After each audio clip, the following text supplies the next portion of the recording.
So for yesterday's video mga katilowi, ayan, so gaganapin na yung ating outing after ng ating sport fest. Ayan, so heto na guys, si ating driver na si Pari Shirley. Ayan, and then ito yung may-ari ng ating sasakyan, si Sir Raymart, and then si Chris Byrne na sa Francis at si Daddy Ali dyan. And then ito yung ating kasama na sinundo si Tepen at saka si Mary Crest kasi sa kanila yung ating salad, o diba? So, ito yung kasama natin guys sa loob ng sasakyan. Ayan. So, hinintay namin si Marimar kasi yung cassava cake niya daw, 9 pa daw dadating. So, umalis kami dito sa Ungkauno. Alas 9, nainip na yung aming governor na si Chris Byrne. Charot lang. So, ayun na nga guys. After namin na hinintay yung kasama ni Marimar, naglakat na yung sasakyan namon. Ayan. And then, na medyo naligaw kami kasi hindi namin makita yung amicus na pangalan. Ayan. So, nakatalikod pala siya sa sa daan. If mula ka sa city, ayan, papunta dito, nasa left side mo yung kanilang tawag dyan, beach. Ayan. So, makikita nyo dyan guys. Ito yung daan na papasok. Ayan. So, magliko tayo diri kasama ng makasama ko. And then, dito mo rin yan makikita yung pangalan na Amicus guys. Ayan. At malapit lang naman siya guys sa may highway. So mabilis siyang makita. And then ayan guys, pababa namin. Siyempre mag-i-eksena si lola nyo. Si madam nyo mag-i-eksena. Nakasitro. Diba? Pero wala namang pera. Gandang-ganda sa sarili pero wala ng pera. Charot lang.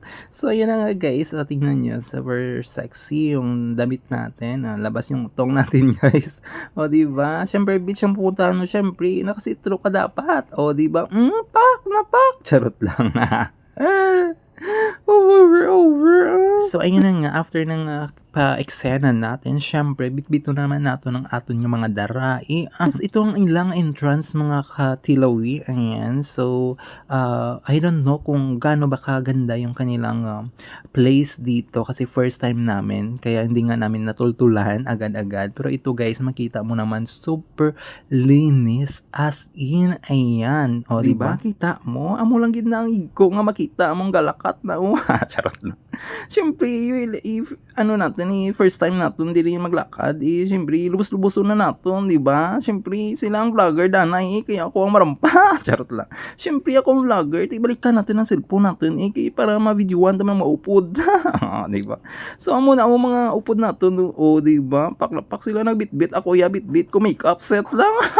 Kadtos, bye-bye, make-up set, bitbiton mo. Charot lang.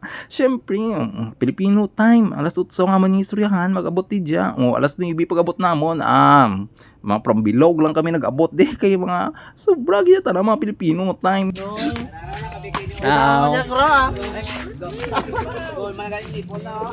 And then, ayun na nga mga katsilawi, yung kinuha namin na cottage ay yung pavilion. Ayan si tita. Hindi ko alam kung siya yung owner ng Amicus Beach Resort. Basta siya yung na-talk namin guys about sa prices ng kanilang pavilion. Ayan. So, meron naman silang Facebook kung gusto nyong malaman yung kanilang mga amenities. Ayan. Then, syempre guys, i-flex ko muna yung boyfriend ko. Oy, sana all may boyfriend. Ayan. Ito yung kanilang front. Kung dito ka sa cottages nila, super linis guys. Pwede maglaro dito ng volleyball. Ayan. At saka, ito naman yung kanilang sa front view talaga ng kanilang beach. Ayan.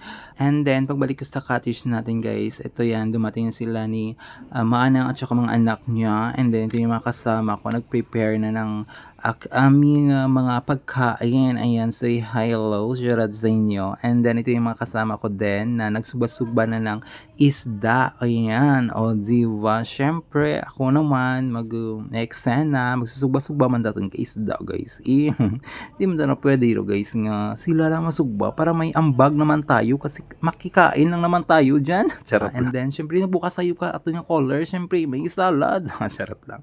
And then, ayun na nga, guys, mga around alauna na. Siyempre, may tagay-tagay na, guys. Hindi na tara, walipatan, guys. Ang tagay, kadoks, bye-bye, para lang magtagay. Di ba, yung patagay, nanda ako. Ano nyo man ako, mga big boss, mga patagay, nanda ako. Bala na lang, wala ako gainom, naibit pa. Kaya talaga, batsyag ko pa, pa sa ginay mo sa akong exact. Charot lang. O di may mga daddy siyempre yung paubog man tayo siyempre ang damo nata charot lang nga nota na naman natin bantayan guys basi pa lang bala makatsamba sa may mga asawa di ba basi ko ba pamilya na charot lang hindi ko nataka ng ganyan magawa na pamilya bahala sila dyan dukot-dukot sila sa akin guys arang ako mga upod guys so siyempre istoryahan namon ang baraydan baraydan dayon kisa kadtok sa baybay na lang ang libre yung tanan hindi pwede na o diba siyempre pagkatapos kinim-inom lantawa bala guys panyaga na kami alauna nang amon panyaga guys nagutom na ako inagwanda ko lang alangan man abi nga mauna ko kaon kay hindi man na pwede guys di ba lang tawo naton di ko sinulang una nga gutom kay kapangadi na kami di guys nga kapasalamat kami sa foods kag sa safe nga amon nga travel diri tapos nga pakita kung akon nga itsura bakita ko salad ako nga turok charot lang salad talaga yun ako turok tapos ara may birthday kano ti syempre kaya kadukadlaw mga upod ko ga kanta sa happy birthday di ba so hindi mo mga gutom na nga ari yung mga pagkaon lang tawa wala may baboy may langka di ba may sinugba nga baboy tapos ara may sinugbang isda tapos ano lang may KBL may something ano pag na mga manok mga basta mga kanding wala basta nagutom lang tako bala tinyo dyan kalantaw lang lantawan nyo lang kung sino ang pinakadamo nga ginakaon kung sino ang pinakadamo nga butang sa pinggan na kay manaan mo magutom na sila na ala lang si taon mo na kayo nagutom na sila syempre pabayaan nyo na kay anamutan mo namon niya charot lang. So after naman nga pagpanyaga guys, ako nga PPIC nga imto, ang kakanta-kanta naman siya. Pabati ami ko katingog mo sir, may kung maulan ko hindi. May tingin na ibig naman kita sir. Charot lang, di ba? Tanan kami guys, mabustog na tapos mga balunggay na mga upod ko. Nainggit ko kay sir, makanta man ako bala pabati ko man sila tingog ko. Hoy alay ba ano timo dyan? Way kakakaon ka kakasawa cake nabusan ka. Kag hindi ko na pabati ang ako niya tingong ka basi ko mag-uran bala kay gusto ra mo na init lang. Is bye-bye kamuranan ka tsaka di ba? Tanan kami may mga entry guys. Ako lang ang libagan sa tanan. O di ba sadya lang kami guys. Tanan kami hindi mapaparodi sa kanta pala mga tikaalan mga upod ko basta makainom ba ako lang hindi abantay lang da kaya kaubog karon charot lang. And then syempre puro sila lalaki o ma-separate kami yung mga babae separate kami yung mga ladies drink tanan namon kay mga lalaki na sila tiyang mga upod yutakan after na nagampang sila ang volleyball niya ang first sport fest nila na basket pero nag-join sila sa volleyball namon. After na nila nag-swimming kadamo ka namon sila na nag-swimming tapos may pasayaw-sayaw pa. Pagbalik ko sa cottage mga upod ko puli na kay mga alas 5 na sapon di pati mo puli ba kami tamon dito mo ba puli sa mga upod ko na nga gisakyan ko sila na lang puli halong lang kamo hindi pa takan mapuli bay iba disco kuya. Charot. Ano upod ko si daddy mga daddy na mo na mapuli pa na sa Leon mahalong gid ka mo sa pagpuli katong hindi ka mo putawa kainom kay budlay na malang agampang agakadto kita sa baybay tapos gakainom sila ti magpuli kakabalaka man kita sa ila pero yun sa mga upod ko sobra na tanang inom nila hindi na sila kakaya kainom nanda mga ubong na sila Siyempre sir Amy nagmamahal na sa ako na rin sa ingad ko kaso wala kami label na survive saan upa yan ang abon niya libila naman saan upa maging kami kay wala man siya gana charot lang kay wala siya gana mangita ko sa boys nagtawa wala ginapaypay na ako mga bog kumamapod syempre nangilis na ako sa akong bayo kanina itob na si Tro subong nag fit na siya nag-violet syempre para magita ang kurbas natin lawas kay mga upod ko maubog na may patumba-tumba palantawa wala may saksaka pa sa kalamisa sa siya gali Tapos siyempre ito kasi buna mo yung manager nga ito na, nantawa bala, pag impasakot mo na mo, wala siya kawala Siyempre after na, nantawa naglantaw ako ka sunset, kay malubog na mga alas 5 media, nagalubog na yung sunset niya. Tapos pagbalik ko, ay, amo na niyan datnan, ko lantawa niya, gina, chill lang na yang iya, nga saot-saot mo, pero subong kayo natamaan na siya sa kainom yan, lantawa bala guys, kay grabe kaya tanan, lantawa bala, grabe, makadlaw mo, ay lantawa, ay lantawa, hindi na ako brutay, kakadlaw siya, na may mayasot sa akot guys.